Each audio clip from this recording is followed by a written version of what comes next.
샬롬, 반갑습니다. 1월 20일 토요일 새벽 하나님께 올려드립니다. 함께 그 선한 힘에 든든히 찬양 부르십니다.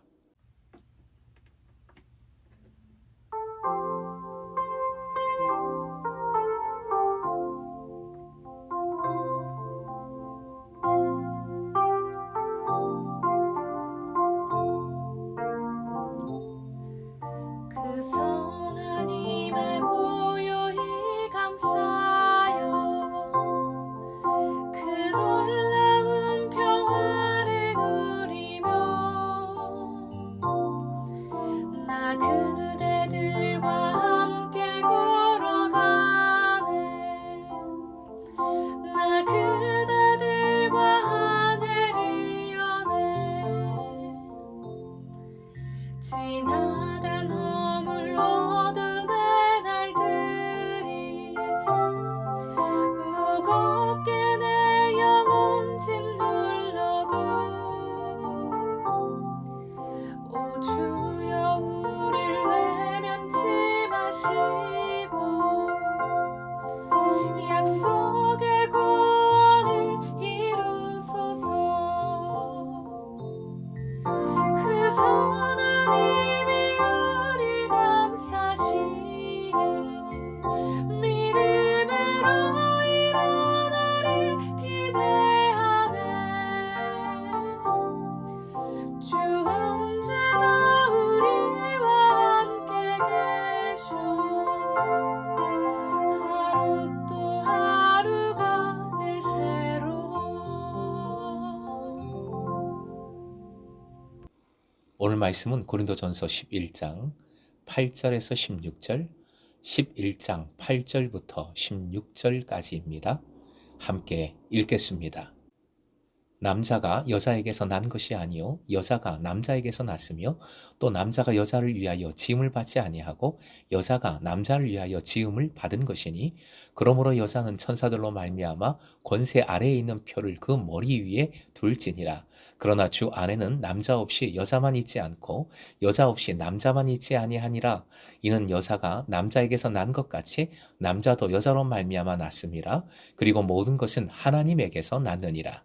너희는 스스로 판단하라. 여자가 머리를 가르지 않고 하나님께 기도하는 것이 마땅하냐? 만일 남자에게 긴 머리가 있으면 자기에게 부끄러움이 되는 것을 본성이 너희에게 가르치지 아니하느냐? 만일 여자가 긴 머리가 있으면 자기에게 영광이 되나니 긴 머리는 가리는 것을 대신하여 주셨기 때문이니라. 논쟁하려는 생각을 가진 자가 있을지라도 우리에게나 하나님의 모든 교회에는 이런 관례가 없느니라. 오늘의 기도 제목, 주님의 뜻으로 판단하여 먼저 하나됨을 이루게 하소서. 주님의 뜻으로 판단하여 먼저 하나됨을 이루게 하소서. 8절에서 9절 바울 사도는 남자와 여자와의 관계를 기본적으로 창세기 2장 18절에서 23절까지 즉 창조의 말씀을 통해 설명을 합니다. 여기서 바울 사도는 유대적인 관점에서 남자가 여자보다 우위성을 지니고 있다는 사실을 두 가지 측면에서 인정을 합니다. 첫째는 남자가 여자보다 먼저 창조되었다는 것이고, 둘째는 여자가 남자를 돕기 위한 조력자로 만들어졌다는 것입니다.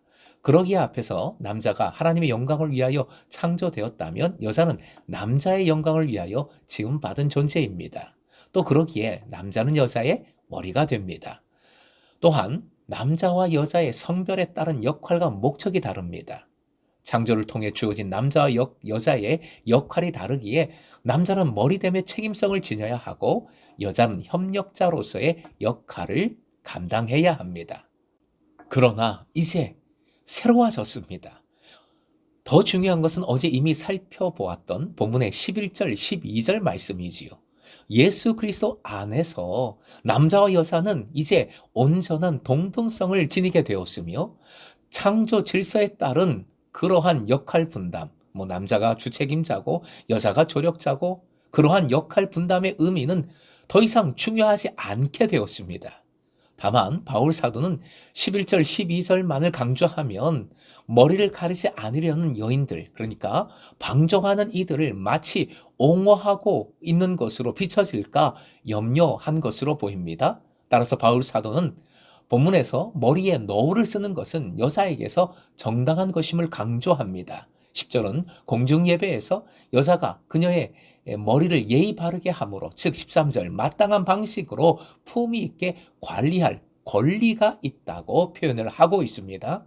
13절, 14절은 수학적인 질문이 두 번 연속해서 제기됩니다. 첫 번째 질문은 부정적인 대답을 기대하는 것이며 두 번째 질문은 긍정적인 답변을 기대하는 질문입니다. 바울 사도는 본성이라는 표현을 함으로써 남자와 여자의 차이점을 본래적인 것으로 보여줍니다. 본성은 자연적인 것, 즉 창조 질서를 의미합니다. 바울 사도는 남자의 짧은 머리와 여자의 긴 머리는 창조된 대로의 모습과 역할을 이행하고 있는 것임을 보여주는 외적인 표시로 보고 있습니다. 당시 문화에서 남자의 긴 머리는 호색과 여자의 짧은 머리는 이 창녀와 연결이 됩니다. 결국 바울 사도는 남자이든 여자이든 하나님이 창조하신 뜻대로, 즉 본성에 맞게 자기를 가꾸고 관리하고 서로에게 행동할 것을 요청하고 있습니다. 16절은 정리하는 말씀인데 이 구절의 내용으로 추측하건대 바울 사도의 적대자들 가운데에서는 바울과 이런 논쟁을 즐기려고 자기의 주장을 계속하는 사람들이 있었던 것으로 보입니다. 이들은 논쟁 자체를 즐기는 사람들이지요. 아마도 모든 것이 다 허락되었다라는 것을 계속 주장하려는 사람들로 보입니다. 하지만 바울 사도는 이제부터는 이런 논쟁을 확대하지 않으려고 하고 있습니다. 논쟁이 격화되면 격화될수록 교회의 덕은 세워지지 않기 때문입니다.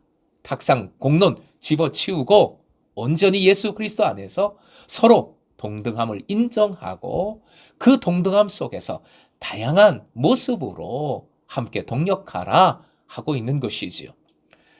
사실 유대인 남자들은 매일 기도하면서 자기들이 종과 이방인으로 그리고 여자로 태어나지 않은 것을 하나님께 감사드렸습니다. 매일 그 감사 기도를 드렸어요. 드리고 있습니다. 지금도. 유대 여자들은 율법을 아예 배우지도 못했습니다. 우리나라도 옛날에 딸들 교육 안 시켰지요. 안동 양반들 얘기 들어보니까 어린 남자들이 가장 큰 어르신 부인 외에는 모든 여성에게 뭐 나이든 노인이건 간에 다 하대를 했다 하더군요. 바울 사도는 이런 여성들의 위치를 변화시키고 있습니다.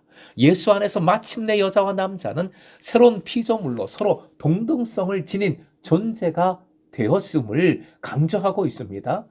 바울 사도 자신은 실제로 여자 선교 동력자들을 존중했을 뿐만 아니라 그들의 위치를 인정했고 나아가 그들과 함께 그리스도의 복음 사역에 온전히 동력했습니다. 이제 그리스도인들은 성적, 인종적, 사회적 차별성에서 벗어나 오직 하나님께서 기뻐하시는 뜻을 향해 함께 나아가야 합니다. 이런 의미에서 13절 너희는 스스로 판단하라 명하고 있습니다. 판단의 근거는 자신의 생각이 아니라 자기 이 위치에서 자기 좋은 대로 판단하는 것이 아니라 오직 말씀이지요. 예수 그리스도 복음입니다. 목표는 분명합니다. 목표는 16절 하나님의 모든 교회라는 표현에서 나타나듯이 공동체가 교회가 바로 서는 것이며 그를 통한 복음의 증거입니다. 사랑하는 예배자 여러분, 말씀으로 스스로 판단하십시오. 행여 차별하지 마십시오. 판단이 어려운 일들 참 많습니다. 하지만 그런 일들조차 논쟁을 일삼지 마십시오. 틀림이 아니라 다름을 인정하고 주님 안에서 주님의 뜻을 붙들고 복음을 위해 하나됨을 위해 동력하십시오. 우리의 하나됨이 복음의 증거요 공동체의 견고함입니다. 온 세대 예배의 정신이 바로 이것이지요. 소그룹의 나눔도 이 목표를 향하고 있는 것입니다. 모든 것이 하나님께로부터 났고 모든 것을 하나님께서 인도하시는 줄 믿습니다. 오늘도 이 믿음과 소망으로 이웃을 열방을 품는 여러분, 우리 금성 공동체가 될 수 있기를 주님의 이름으로 축원드립니다.